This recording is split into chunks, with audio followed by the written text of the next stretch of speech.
கண்டிப்பா ஜெயிப்பீங்க. வணக்கம் மக்களே, 808வது நாள். ஸோ மக்களே, ஃபர்ஸ்ட் ரவுண்ட் மக்களே நீயாச்சு 1000 நாள் கம்ப்ளீட் பண்ணி முடிக்கிறதுக்கு 192 நாள் தான் இருக்குது. ஸோ நீங்க மலைக்கு வர்றீங்க அப்படின்னா கொஞ்சம் பார்த்து சேஃபா வாங்க. குரங்கெல்லாம் வந்து பாத்தீங்கன்னா இங்க இருக்கிற பூவு சாப்பிட்ற பொருள் எல்லாத்தையுமே வந்து பாத்தீங்கன்னா புடிங்க கீழே எறிஞ்சிட்டு போயிடும். குறிக்குள்ள ரீச் பண்ணியாச்சு. ஃபர்ஸ்ட் ரவுண்ட் வந்து ரீச் பண்ணியாச்சு. ரெண்டாவது ரவுண்ட் ஸ்டார்ட் பண்ணியாச்சு. ரெண்டாவது வாட்டிக்கு ஏறிட்டு இருக்கு.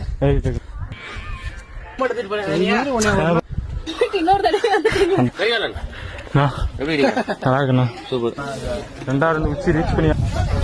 இந்த இடம் வந்து பாத்தீங்கன்னா கொஞ்சம் சேஃபா கீழே இறங்குற மாதிரி இருக்கும். மூணாவது ரவுண்ட் பாத்தீங்கன்னா முடிய பாருங்க. நீங்க தான் 4 வாட்டி மூணாவது ரவுண்ட் உச்சி ரீச் பண்ணியாச்சு. டாட்டிக்ஸ் எல்லாமே 4வது ரவுண்ட் ஸ்டார்ட் பண்ணியாச்சு. ரெண்டு டைம் ஏறிய வீட்டுல நைட்டு பூரா எந்திரிக்கவும் இல்ல. பல போராட்டங்களுக்கு மத்தியில 4வது ரவுண்ட் கம்ப்ளீட் பண்ணி முடிச்சாச்சு.